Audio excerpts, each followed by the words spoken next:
Welcome to Socializing Security, where every week we have a discussion about security, compliance, and beyond. Our goal is to learn and grow by socializing each week's topic with each other, our guests, and with you. A quick compliance note, this podcast is meant for informational purposes only and should not be considered legal or regulatory advice. We're glad you've joined us, and we hope you'll learn along with us.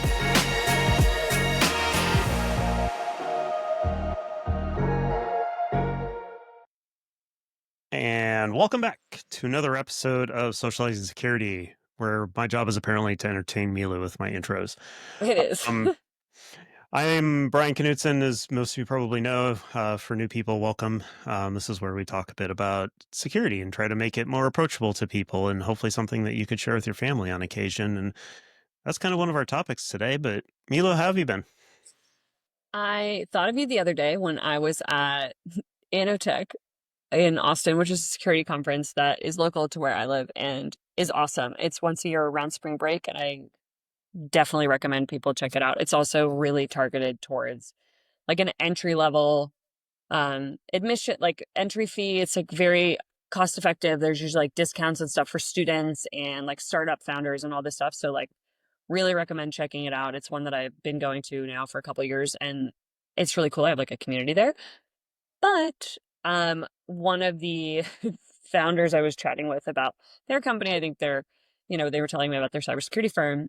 And then they were like, oh yeah, I heard, there's a podcast too that you do. And it's wonderful because a couple of our friends of the podcast were at this event. So they we're super excited to hear how we've been doing with socializing security. And, so it was cool. We were like being talked about, and I didn't realize that. And then they pulled up the video of like on YouTube. They found us on YouTube, and he was like, oh my God, you look so young here. How old is this podcast?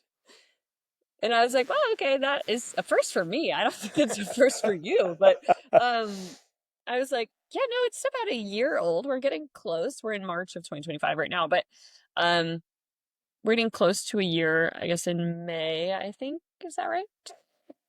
Since we released, we started releasing in May of 24. So as we record this, we're coming up pretty quick on that. Yeah, and then there's some really like exciting things that's been happening for the podcast that is fun. We got our first product. I don't know what to call it. Company that is interested in sponsoring. Let's put it that way. Okay, sponsorship, but it's a product, which we were expecting more for it to be like a SaaS service or something, but it's a physical good, which we weren't expecting.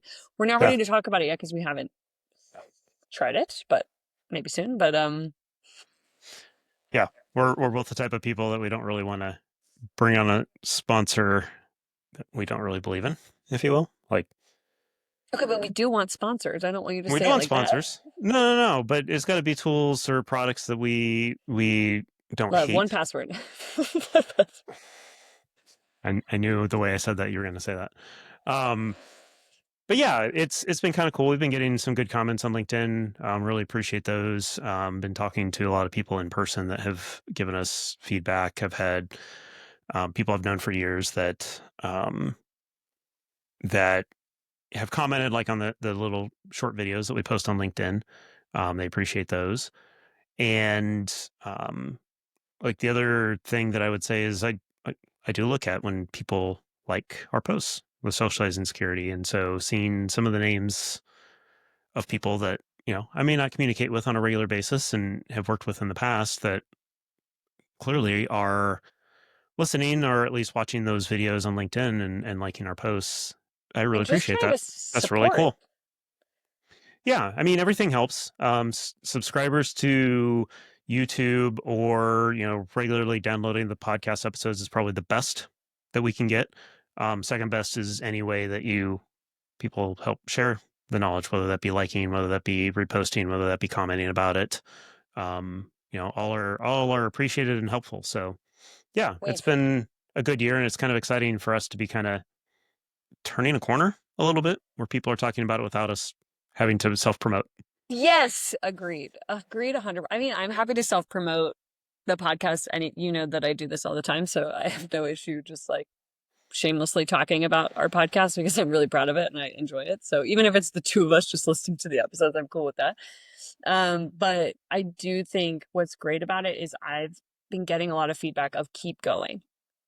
of Okay. being like, Yep. hey, the message of what you're doing, of being like, hey, we really want to socialize about IT, cyber, compliance, privacy, regulatory, marketing, sales, tech, whatever, like the whole gambit at an accessible and entry level perspective with we can come in as experts in our respective fields and bring on some really, really cool technologists and just like really incredible talent who wants to socialize with us. And, you know, I want to say teach. Like, can we say that? I feel like they're kind of helping us teach on topics that we care about or at least discuss it. I don't, you Yeah. know, and we're always saying we want to learn with our Mhm. guests. And everyone is like, that is so cool. And so then when I've been talking about the podcast, you know, with friends, colleagues, peers at events or, you know, just in the community, they're very much like, wait, like, oh, this is actually something I might want to listen to. And so then they're like, oh, you know, because I first say cybersecurity podcast, they're like, okay. I'm like, well, you know, it's meant to just like talk about what you've got going on in your tech suite and like what have you got at home. And that's kind of queuing up what we're talking about today. We're trying to Mhm. get to that too, before I take us on too long of a tangent. But it was just really cool to get feedback about mentors and also just socializing guests, being like, keep going. What you're doing is valuable and we hear you. And also, we just hit 150 followers on LinkedIn, which means we can officially do LinkedIn Lives, which Yes. I'm excited about. Yeah. Yeah. We've talked about a few of the ideas, I think, here and there about what we might do for live shows, but more direct interaction is definitely interesting to both of us, and being able to get live feedback from people. Honestly, in some ways, it makes our jobs a little bit easier because I actually had this conversation at work the other day where we were debating between doing a webinar live versus doing it as a pre-recorded thing that we just hit play on at the time. And there's a lot of advantages to just recording it ahead of time and then hitting play at the end. You know, you can make it a lot more well produced. You can, you know, make sure that you've got everything dialed in. You don't have to have the slides all necessarily ready right away, and you can make tweaks to it afterwards, through the magic of editing. But then situation happened and we ended up having to pivot to doing, we decided to do it live because we experienced presenters like to do it live. It's in some ways there's less pressure because the pressure's higher, and it's a little oxymoronic. Less pressure Um, because the pressure is higher. yeah. For experienced presenters, like if I'm doing it live, it's going to be what it is. And sure, it'll be recorded and people will be able to watch it later, but there's a relaxation a bit that you have. Whereas when I'm recording, it's like I'm constantly thinking, oh, I could do that better. Should I stop the recording and go back and redo that piece? You eliminate that piece. And so even when I do pre-recorded ones, and this is how we ended up doing it, the situation is just pretend it's live and don't do anything different than you would do if it were live, because it makes it feel more natural that way. Um, so part of me enjoys and would look forward to that, but um, Art, we're I we're think you're planning your first live show, right? I think we are. I don't think I'll be live. I would like to be. I'm not sure about that, but I think you might be in person with one of our guests, and I'll be there uh, virtually. way too premature to really assume at this point. But yeah, with RSA coming up as we record this, I'm starting to think about doing some in-person type recordings there. So probably early enough if anybody listens to this before RSA 2025, and would like to be a guest, ping me. Let me know. They have Yeah. recording studios that you can borrow out at the conference, and I will be there in person, and would like to do some of these because again, doing it across the table from people is a very different experience, and one that I haven't had the pleasure of in probably a couple of years now. So I'm gonna have so much FOMO, but it'll be that's cool. okay. That's Looking okay. forward to it. There'll be other Okay. opportunities. Setting up a So new device. I just recently got a new phone, and honestly, I haven't gotten a like new phone number, new phone, like completely from scratch, right? Like I've updated from like one OS to the next, and like I've gotten updated phones, which I also just from a person who loves habits have a hard time when suddenly like buttons have moved around. I feel like I struggle adjusting to a new phone more than other people just because I'm really used to like how I use it. And then suddenly new phone, who dis, really new like buttons and everything. So not only is it that, it's also a completely new phone number, which means I'm also having to deal with inheriting somebody else's phone number. I think I mentioned this on a recent episode with, I am now on the do not call list. So please do not call me or text me or Unless you want, unless you have the number. If you've been invited, please reach out. But if not, call me BB. I don't want to be reached.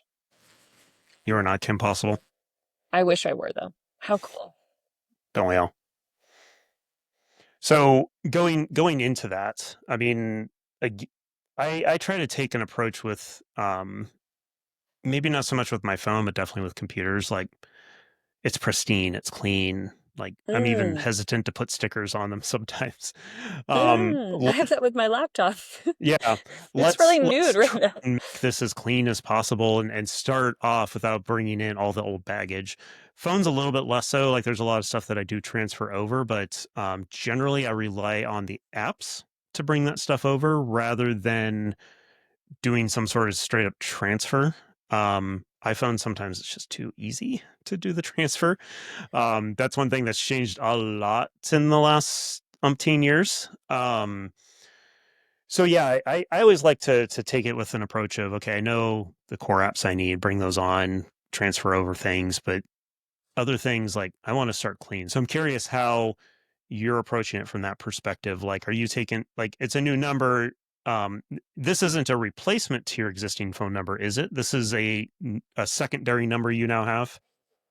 I feel like I don't need telemarketers to know that part of my information, but Fair. it's a work phone, so it is a little bit different, which means the settings are probably more secure. But if you had to guess, do you think I'd be somebody that would do a clean slate approach or just like inherit the mess? Now I'm curious. I mean, you kind of already gave the answer a little bit in the fact where you don't like things to move. And one of the things I deal with as I bring on a new device and clean is that I usually take that opportunity to be like, okay, what apps need to be on that front screen and which ones can move to the second and which ones can be buried in the third, fourth, fifth screen. I enjoy that because it's a productivity thing for me to say, okay, this thing has been sitting on my secondary screen and I use it every 3 months. It probably doesn't need to be on my secondary screen. Let's move it. I would suspect you're more of a let's just transfer it over and not have to worry about the transfer or the relearning aspect of things. So I'm actually the same as you, that I use it as an opportunity to audit my phone and clean slate and do a full review. I will say that never gets to like photos and like email and cloud storage. I wish it would. I really, really wish it would. I'm one of those individuals that's like on top of my work email, but then like really behind on my personal email, which I don't love about myself. It's just like is what it is. Yeah. So when you approach that new device and start setting it up, going from a clean slate means that you've got to reset everything up usually. It usually means having to start over with, okay, this thing needs to be set up and configured, and this thing needs to be set up and configured. I'm assuming one of your first things is to throw a password manager on there, which of course is just pull down everything that you've already configured within that application. That's an application that even I don't want to change unless I spend a lot of time really thinking about it, and switching devices is not the time to do that. But as far as, different devices can have different ways of logging in. So whether it be my phone using a fingerprint and my work computer using a fingerprint and my personal device using facial recognition and a personal tablet that I choose to use neither of them. I always want to type in a code. I guess what's your approach to that? Do you change the passcode when you change devices? Do you change the login mechanism? Does the device's capabilities change your opinion on what to change there? Do I change any codes? Yes, I change everything. And I almost feel like because I'm a cybersecurity practitioner, I feel like I break the phone first. So like within the first 30 minutes of setting it up, I'm so concerned about the additional privacy settings, especially if it's like a new version, that I'll almost hold myself back from the implementation. Like it's starting cybersecurity is actually starting to make it harder for me to onboard new tech that I'm actually like contemplating. Like I'm going potentially the other way because I'm struggling so much with like, oh, and then this app has a new update and then this has a new feature. And like, who do I want location services again?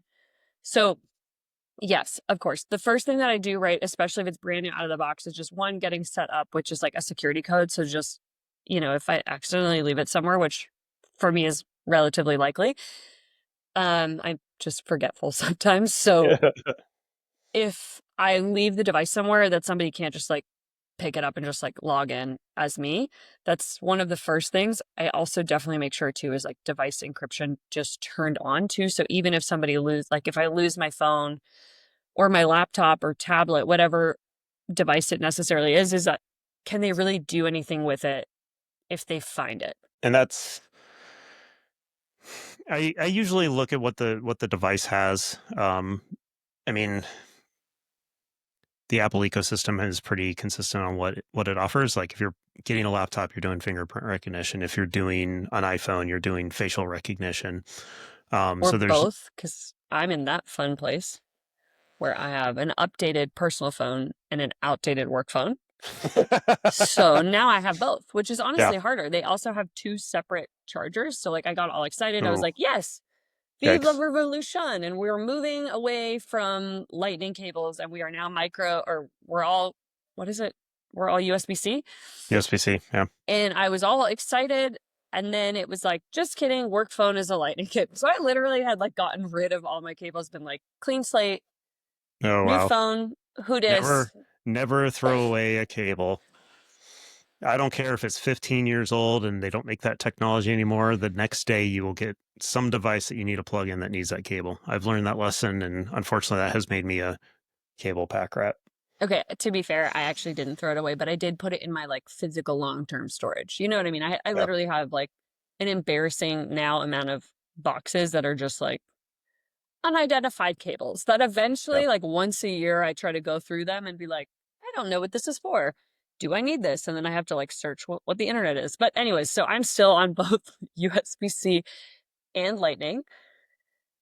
I would love to move away from that. But again, hardware's expensive. Yeah. And it's a tough decision on that front. You talked about device encryption, and doing things to prevent people from just picking up and stealing data. Are there specific settings that and I'm asking you because you've looked at these settings more recently than I have. It's been a while since I've had a new device. At least a year, probably closer to 2. Are there specific settings that you've recently touched that you're like, this is a must do? This is a for sure thing that you should do, that you would recommend people? Yeah, I'm really Apple shop just because that's just in the technology space that I work in. It's mostly Apple. I'm familiar with Windows PC as well, just because I audit them generally. So my clients are usually on those, but it really kind of depends. So I'll say if you are purchasing a new phone in 2025, it would be wild to me if it didn't have encryption built in, specifically a mobile device, if we're talking about a cell phone.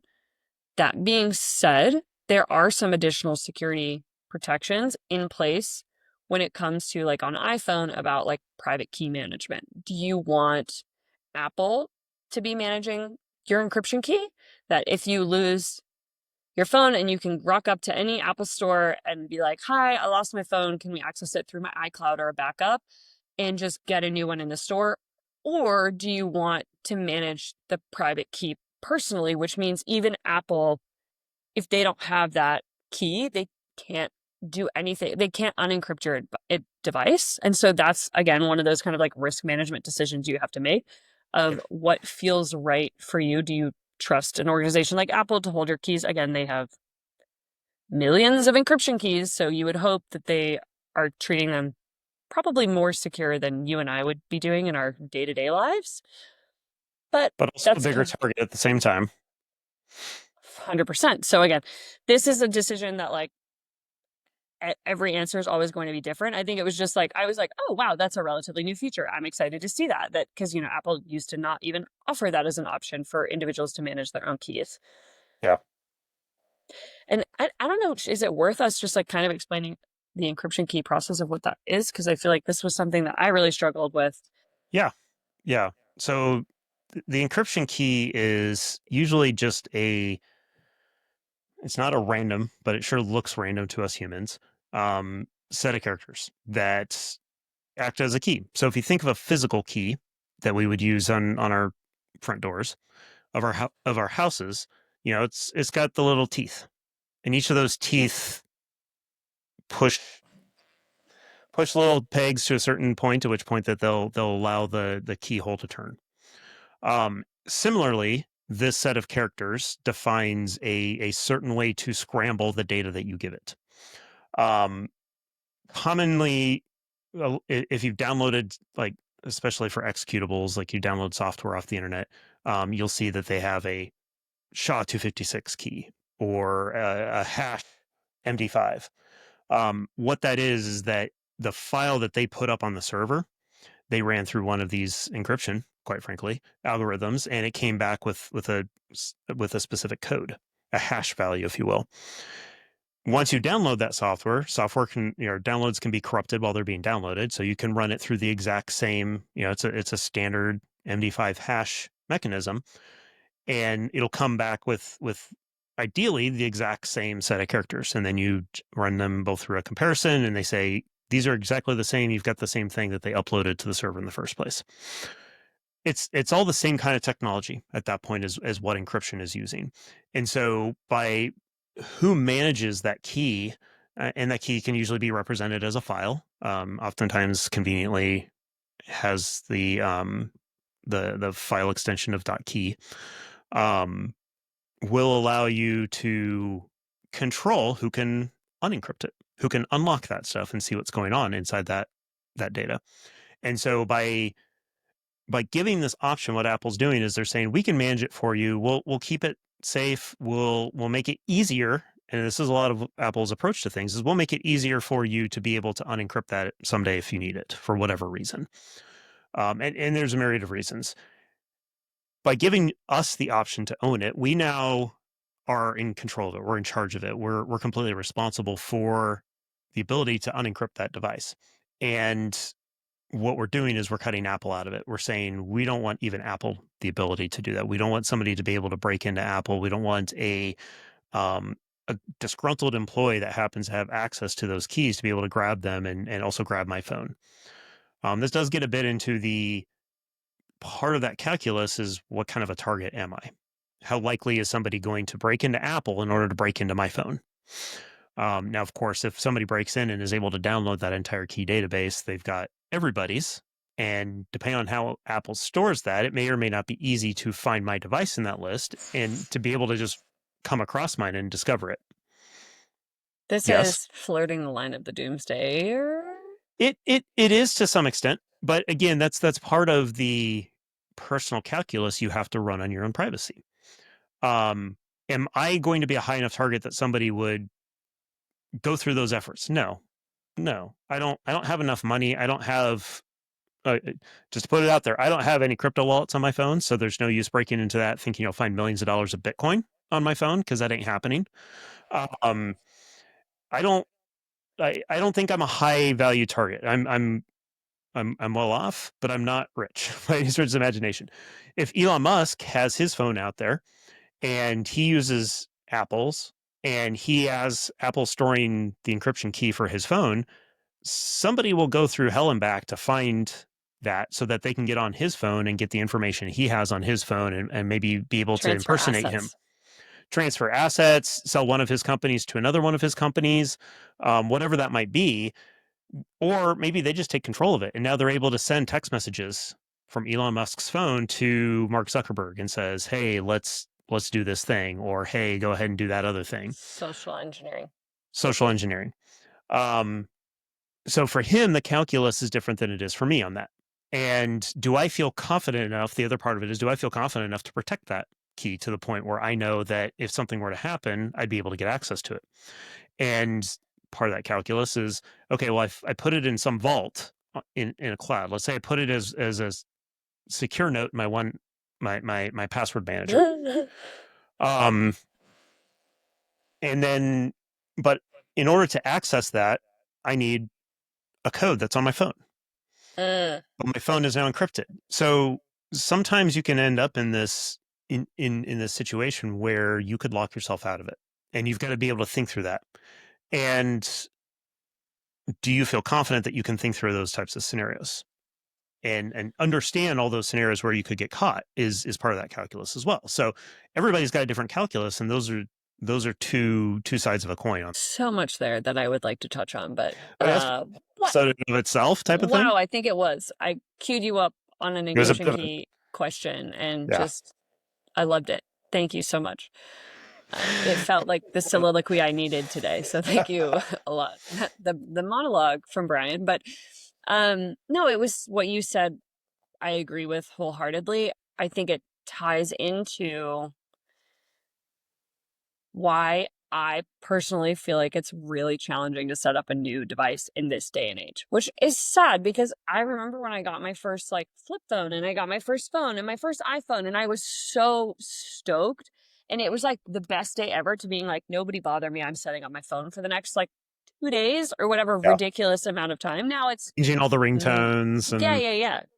Setting, whatever my MySpace top 5 was at the time. Like, again, things that are not relevant to our younger audience because technology evolves rapidly, but were very like core memories for me of like, I will never forget the first time I got like a phone. It was a Motorola Pebble, and it was like the coolest phone. And it took days to get it set up properly. And now I feel so fortunate. It's minutes. It's not even 30 minutes. I think now, the Apple Store will be like, oh, it'll take like 30 minutes it's minutes to transfer your phone number and everything, which is so cool from a technologist, like from a technology perspective, to see how quickly we've advanced in such a short amount of time in the digital era of understanding like how easy it is for somebody to just set up a new device. But now I'm having like the opposite, where like instead of just being like, oh yes, like everybody can have my location or everybody can do this, especially when we're talking about a corporate device, which is what this is. So it inherently, the risk shifting for me is different. And again, it's just because it's like, I don't need that many people to have this phone number, or, it's just different. That needs to be set up different. It has to be encrypted. It has to have a really good, because like if I lose this, it's not great for my personal brand. Like, especially it's hurting both your personal brand and your livelihood when it's a work device. Yes. And again, ties into previous conversations we've had where I think as a society, we're really decent at corporate security. We're terrible about our personal security. I am included in that when I say we are terrible. Like, it's me too. I occasionally make decisions that I'm like, why did I click through that? Why did I just blindly be like, sure, go ahead and just like do this thing on this thing? Like, yeah. And so I do, when I'm provisioning a new device, try my best to carve out time to be like, I do want it set up properly, because also it's really inhibitive sometimes. Like, for example, with the password manager, I'm so reliant on it. If it's not properly set up, it like bothers me at this point. So then I'm like, like I'm on different phones with different authentication keys. Oh, that's my biggest one as a recommendation that I don't think is on our list that we talked about today, is if you're transferring phones, make sure that your authentication keys are accessible. They've gotten a lot better about data portability, of making sure that it's now transferable. They're tagged to an account. They used to be tagged to the physical device, which was decent from a security perspective, but terrible from an end user perspective, because you'd be just locked out of everything. Yeah.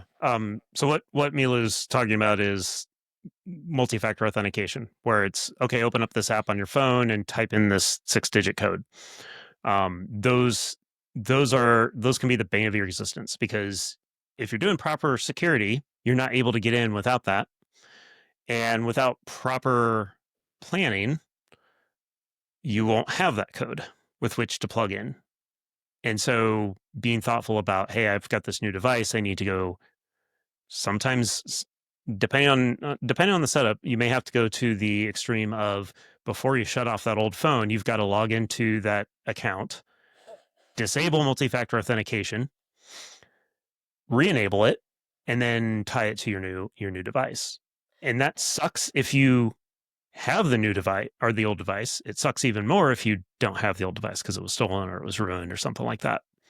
Yes, I can maybe end on a elaborative story here of just, something that I feel like would only happen to me, but just did. And I was on a work trip years ago now in in Europe. And so I already was on a different time zone and everything. And sometimes if you're on a US carrier, they just don't play super well with the international ones. They've gotten better. We've definitely progressed, but this was already a few years ago. So it was a lot harder for international data and whatever. Um and so I misplaced my phone. It was stolen. Um and it was just taken off of a table. I literally was at a coffee with a coworker and I looked down and my phone was missing. And I knew better, right? I'm somebody that was Yep. shoot, I was building compliance programs for information security at the time. And my phone was just gone. And my coworker and I were both there and we're like, oh my God, what happened? So I was like, okay, whatever. Everything was encrypted, backed up. I was like, okay, they can't really do much with my device. So I'll just go to the local, Apple store and just get a new phone. Mhm. And so I did that.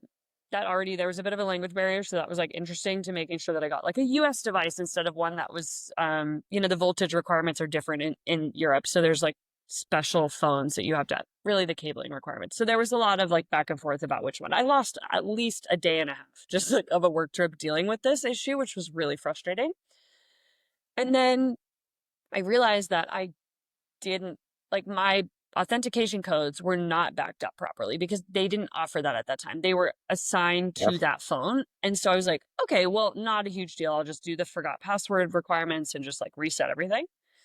I, though, had apparently not moved my email, my personal email, on one of my social media accounts. Yeah. And so I ended up having, this was with Facebook, I believe, when it was Facebook before it was Meta, so already a while ago. But the only way that their team could definitively confirm that I was me, because I was international, so my IP address wasn't linked to any known location. My email address was not the right one, so I was also coming in as being hey, my college account that I no longer have access to apparently is associated with this thing. My new email was the secondary, not the primary.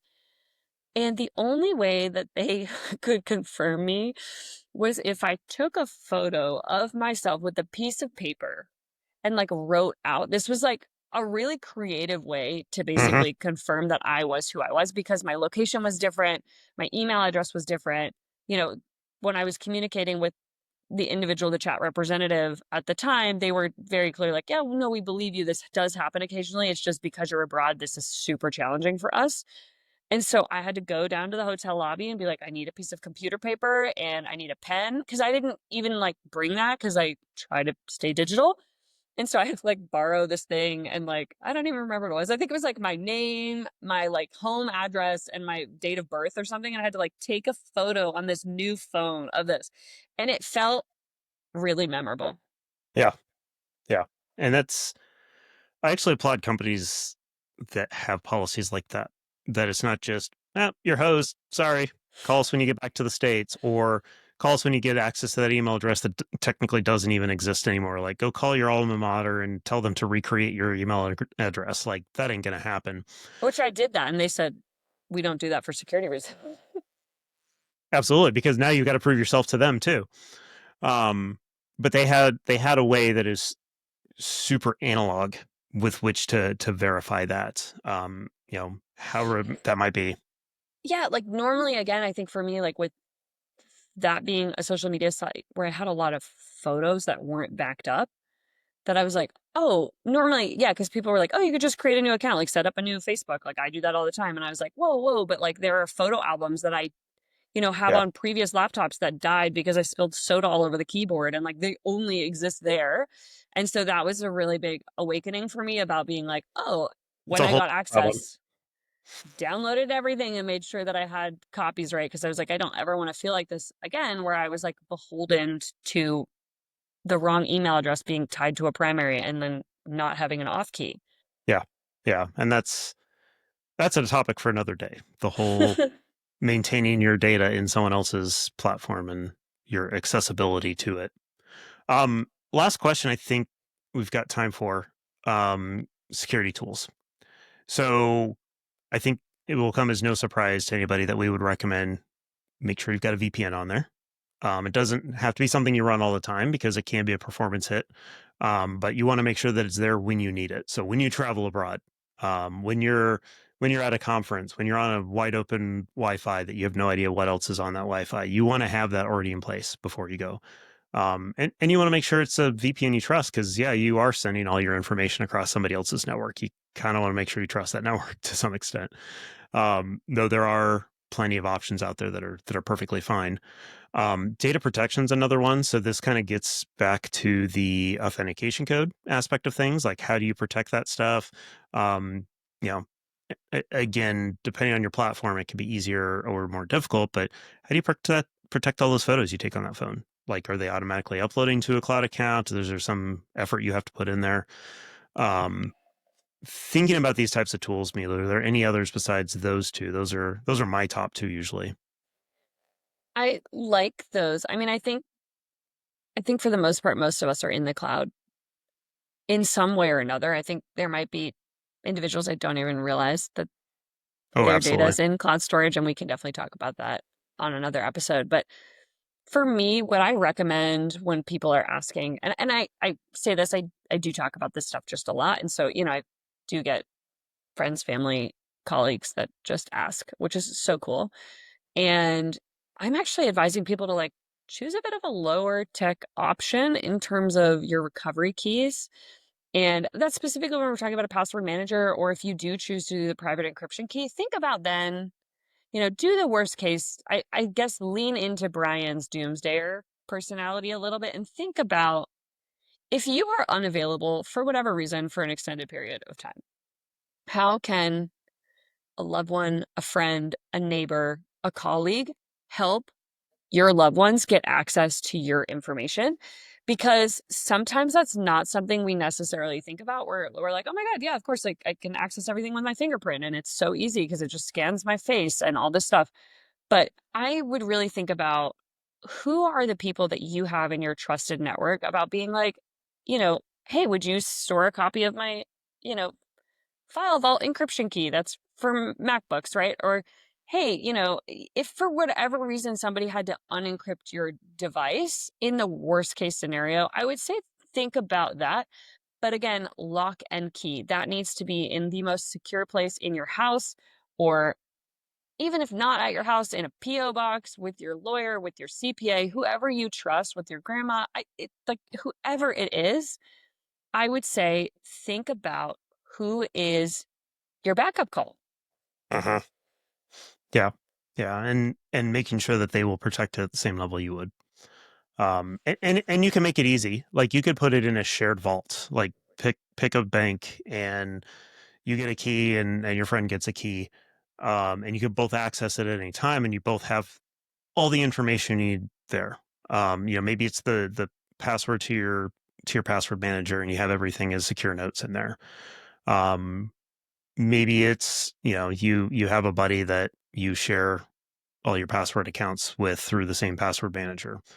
There's a lot of creative ways to go about that, but I definitely agree with that. Like, making sure that whatever you set up on your phone or your new device has fits into that same model, because there's nothing more painful than having to update a friend every time you get a new device. Be like, okay, here's all the new codes, and they're going to get confused because they're traveling at the time. And if you could fit it all under one model, then that's definitely ideal. To be fair, I recently did have a friend get a new phone number, like a new personal phone number, and I was like, what? Who does that? I was like, who does that? And then I was like, are you okay? I was more from a security perspective. It was like, what happened that you had to get a new phone number? Because it's so unusual. That used to be so common when we had our first phones, right? It was hard to transfer numbers. So I did actually have somebody text me and I was like, who is this? So it was a little bit of a new phone who dis, but I was like, hi, I actually have no clue who this is. And then I realized it was a good friend of mine. So always let your friends know on your old number before you switch to a new number. Word of advice that learned from many years of experience on that front. Oh. Yeah, otherwise they'll just be like spam.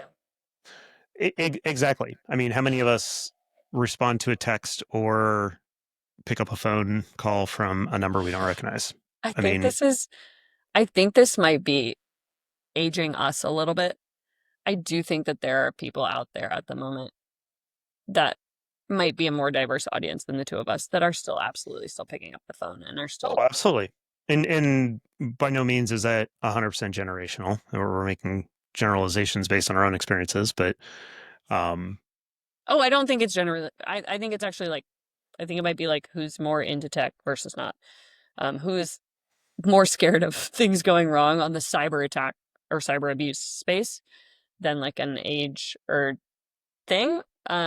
But I would just say like, yeah, like Brian and I, probably not the people that are going to just like pick up a random phone number. It's unlikely. We most likely both screen calls. that has more to do with me being an introvert than anything else, but that's another whole different topic. Anyways, find us on LinkedIn.